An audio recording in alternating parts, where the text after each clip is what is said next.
It's me, Luna the Zen Witch. How are you? Thank you so much for joining me. I am reshooting because I shot videos this morning with my microphone turned off. I was up too early. Lesson learned. Today, we are unboxing the Nouveau Tarot on my unboxing jam next on the list. This is a deck I've had since the 80s. 1989 US Games is the copyright of this deck. By Matt Myers. It says printed in Belgium. Card designs executed in the style of Art Nouveau, popularized during the early 1900s with stylized figures, borders, flowers, and decorative forms. Complete 78-card Art Nouveau Tarot deck by Matt Myers contains 22 major arcana, 56 minor arcana, and stunning full color, complete with instructions. So 1989, as I said, interesting deck. It's very slender. It's a long, lean deck. Box reinforced with my tape technique because it would have fallen apart long since. We have the little white book. Let's take a look at the do you see how small this book is? So this was kind of the style back then from US Games, is we had very short meanings and very small books. And there's really not a problem with that. You know, as decks have gone and artists have really embraced it as an art form, things are getting more and more elaborate, and artists are really infusing their whole being into them, you know, new systems and ways of using decks, and it's fascinating. But this was during the time when tarot decks were still really closely following the tarot format and the little white book format as well. About the artist. Matt Myers was born in Hardner, Kansas in 1960 and grew up in Kansas City. He received a Bachelor of Fine Arts with honors from the Ringling School of Art and Design in Sarasota, Florida. And yes, that is Ringling Brothers, Barnum and Bailey kind of stuff. I didn't know they had an art school. He currently works as a freelance artist in New York City. The Art Nouveau Tarot was painted in oil on illustration board, wow, and was begun in June 1984 and completed in April 1988. Remember, during these times, we didn't have people doing digital art, you know, and being able to knock things off. So these are full oil paintings. A self-portrait of the artist is included as an extra card with the deck. The artist dedicates the tarot deck to Ursula K. Le Guin for showing him his beginning place. He thanks his friends and models for their support and encouragement, and models. So when I was looking at this deck on the first shoot and commenting about people having their own faces, that's why, because he uses models as reference, and there's not a darn thing wrong with that. So we have this face card, a title card, which makes a nice blocking card. The backs are beautiful blue and gold with those curvilinear organic forms. This is a hallmark. You see a figure there, a human figure. But this is the hallmark of Art Nouveau, is sinuous, curvy lines, symmetry, and there's a cleanness about it, but it's definitely ornate, detailed, and organic. So here, I mean, what do you see here? I get the vibe of butterfly wings from this. Art Nouveau had a very organic feel to it. And here is the artist's self-portrait. So here's Matt Myers. Definitely realistic face. Very nice. Lovely artwork. And so you get two really good blocking cards there, which you know how much I appreciate. Take a look at the Fool. Look at how ornate the clothing is.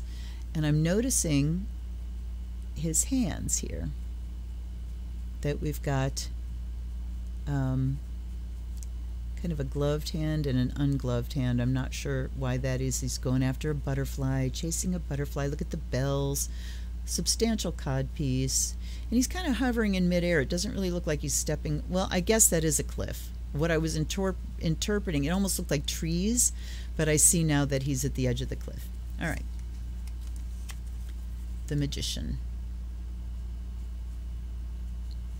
Again, just the richness of color and oil paints, you know, oil painting. Look at that. I'd love to know how big they were. I mean, they had to be pretty big to get the detail in that's here. Here's the High Priestess. So we see in the Magician, we've got a blade here, and we've got a cup that is also being juggled. I see a fish. There's kind of a hook. I see a hummingbird or a dove. What I'm not seeing is a wand. I see a little salamander on his shoulder there on the right. Oh, that's a mouse, not a hook. That's a mouse. And so these spheres, okay, here's some coins. What I'm not seeing is, okay, that's the wand right there. All right, gotcha. So coins down here, wand, blade, cup, salamander, bird, mouse, and fish. So we have animal representatives of the elements and also the tools of the elements. Here's the High Priestess. She's looking very sensitive. Look at how she's holding her hands, sensing nature around her. The Empress. And you can certainly see people have their own faces, which I really love. The Emperor. Largely true to the standard tarot, but then not really. Here's a deviation. This is called the Priest rather than the Hierophant. Supplication. Oh, please, oh, please, oh, please, oh, please. Right? Don't have the supplicants. The Lover's card. Look how beautiful that is. The Chariot being pulled by griffins. Look at his costume. So detailed. I mean, think about drawing that and designing it and then painting it all. No slouch, this guy. Justice card as number 8. So, you know, justice and strength flip back and forth. Some decks have strength as 8 and justice as 11. This one is the opposite. The Hermit. The Wheel, very simple. We just have the wheel, and we've got kind of like a moon and a sun, so you get that, you know, from dark to light sort of thing, but we don't have figures going up and down on the wheel like they usually do. Strength card. She's holding a little butterfly in her hand here. So gentleness, the strength that is in gentleness and confidence. Hanged Man. The Death card, that's a beautiful one. Going to set him aside. Temperance. The Devil, looky. Excellent image. Look at the snake. He literally has a bird.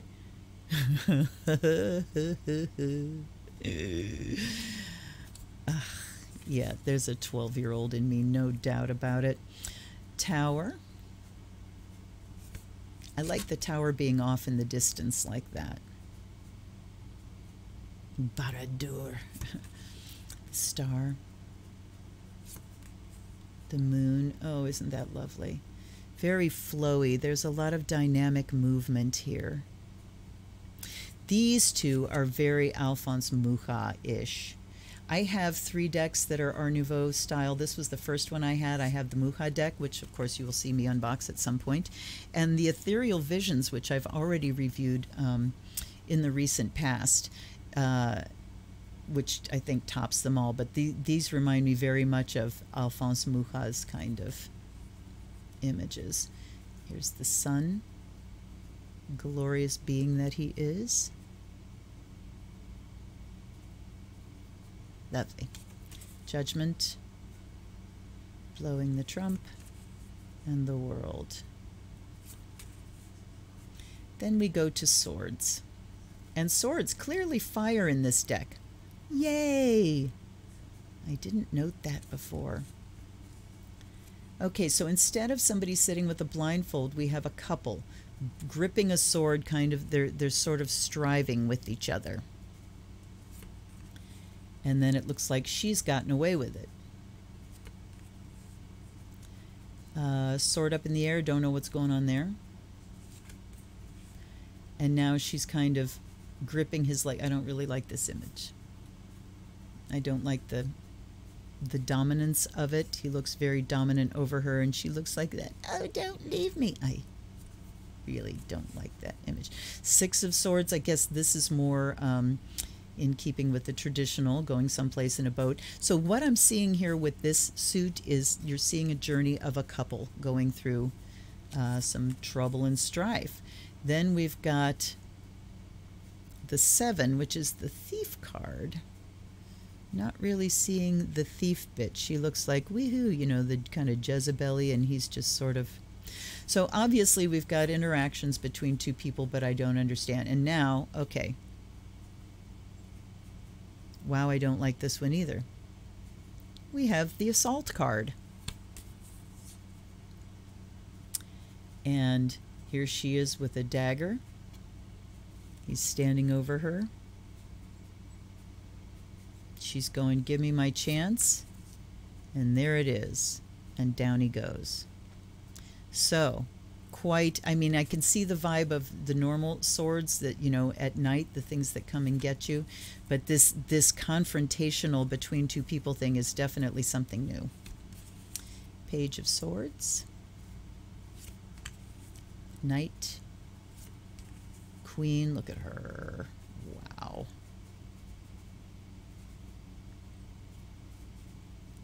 She looks like, what in the hell is her name? Elvira. That's it. Her face looks like Elvira. So it's a good thing I shot this again because I couldn't remember her name the first time around. King of Swords. And then we're on to wands, which are staves in this deck. The Ace of Staves. There's the 2. A couple both holding on to the same staff and looking very pleased. Now we have somebody coming up and she's turning away. He's listening. She's turning away. She doesn't want to know. And then we've got, oh, we're so happy, and we're holding the same staff again. And now we've got, rawr. They not happy anymore. Happy again. So I can't really tell what's going on, but we're certainly going back and forth. 7. So 6 is victory card. It looks like they've overcome whatever they were tangling about. And 7 is like, wee-hee, we really overcame, I guess. 8, energy moving. 9, shun. So the boundary card talks about her, she's turning away and sort of guarding herself, and now he's left alone, presumably. Page of Staves, the Knight, the Queen, another lovely image, and a King. Boy, the people that sat for these have to be so pleased because they're beautiful. The Ace of Cups, the 2, definitely relationship. The 3, here's what comes out of that relationship. A baby. The 4, and now we're grumpy. The 5, and now he's sulky. The 6, looking back, he's literally looking back, so reminiscing. The 7, what are the possibilities? He's dreaming, she's kind of daydreaming. The 8, they still have that kind of separate feel, introspection. 9, flying back into each other's arms. And the 10, happy family. Page of Cups, the Knight with kind of mermaidy scales on his cape. The Queen. And the King. Fishes. And then coins. Certainly the suits, color-wise, reflect their element. Beautiful, rich color palettes. And we got weasels. 2 of coins. He's looking at something. She's grabbing his arm. I'm not sure why she's grabbing his arm. But we have elevated the coin. Look, here's our goal. Now she's hanging on to the coin. The 5 is, she's feeling, oh, it's broken. Okay. 6, he comes to help. Here's a new coin, honey. Here's the plan for making a new coin. So now they're planning together, and now they're executing together.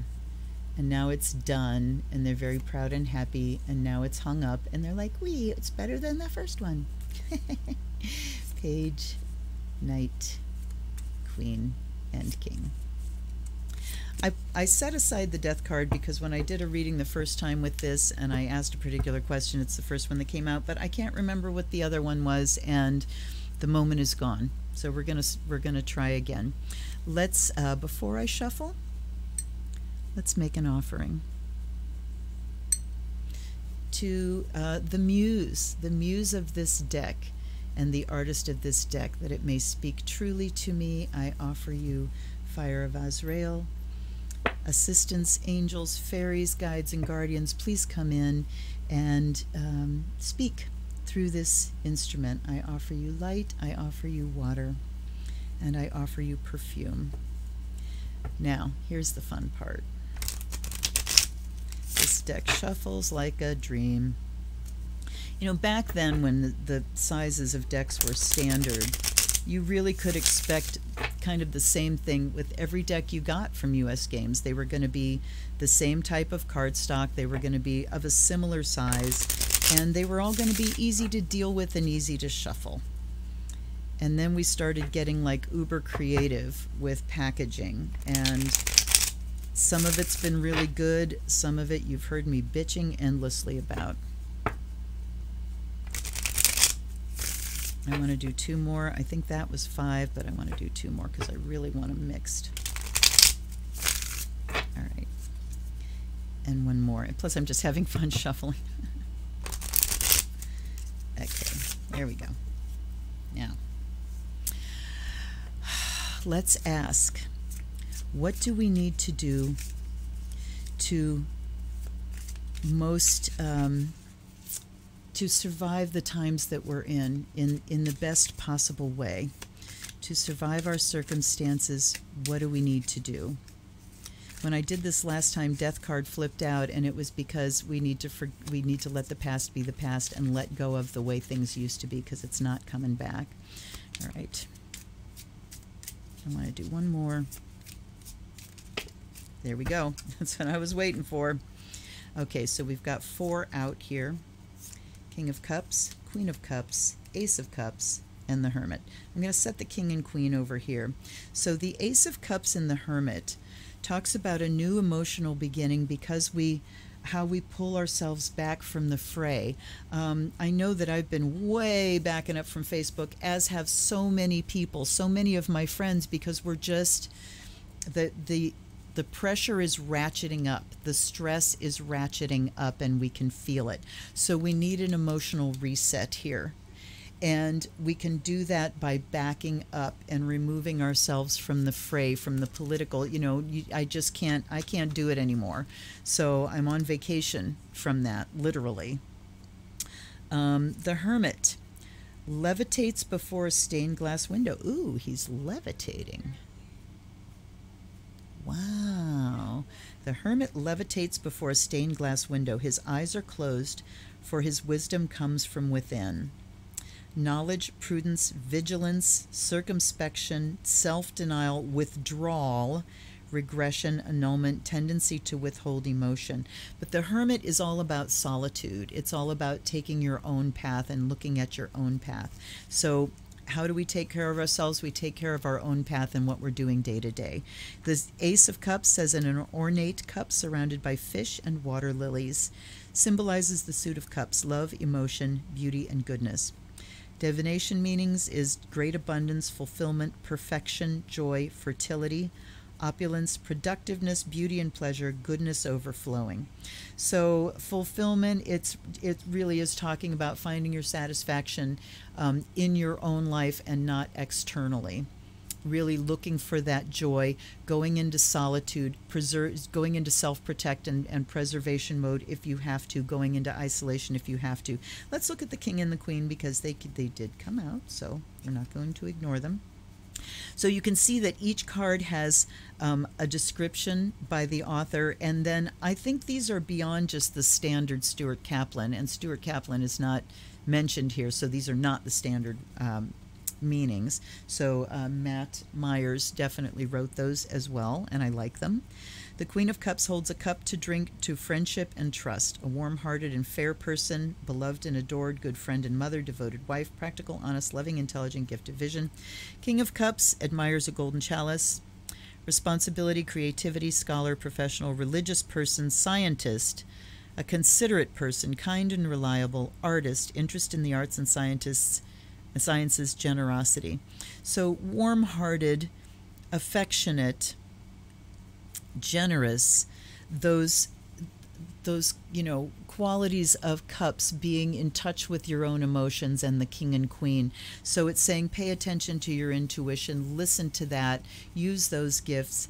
Don't let your emotions get the better of you. Exercise some mastery there of letting your emotions flow, feeling them when it's appropriate, getting that energy through your system, and then that way you can be open and generous. So I would say that's a way to preserve ourselves through the times that we're going through. What do you think? Do you like that? Do you like the deck? I mean, it is certainly a functional deck. It would be interesting. Let's go through one of the suits because I would like to see what the story is. Obviously, every suit has a couple that's going through something. So let's go through swords. A decorated sword is surrounded by tulips, fire, and salamanders, symbolizes the suit of swords and its quality of passion, aggression, and bravery. 2 is a man and a woman look evenly at each other, holding a sheathed sword between them. There's a meeting of equals, a balance, a symbol of power in check. 3, the woman of swords is alone, clutching the sword. Her possession of the sword indicates her control in the situation, but her expression indicates she did not acquire the sword easily. 4, over a green landscape, a sword appears in the clouds. The man and woman have absented themselves from the struggles the sword represents. So they've just, there's the break, there's the idea. So you just kind of bail out. So again, this is a deck where reading the book meanings is going to be really important to help you intuitively connect with that image, because that sword hanging out in midair left me in a blank place, didn't know what to do with it, but now I see it is like the regular Four of Swords of people taking a break, getting the hell out of Dodge, and the sword is hanging there because they both booked it. 5, the man has found the sword from where the woman hid it. He is triumphant, she is defeated. 6, the woman of swords journeys by water to seclusion. Finding the situation unbearable, she has left the man. 7, the man is deep in thought, his head resting in his hands, planning on how to recover the woman. The memory of the woman swirls as a cloud form over his head. Okay, wait, I got to see that. 7 of Swords. There it is. No, that's Cups. Sorry.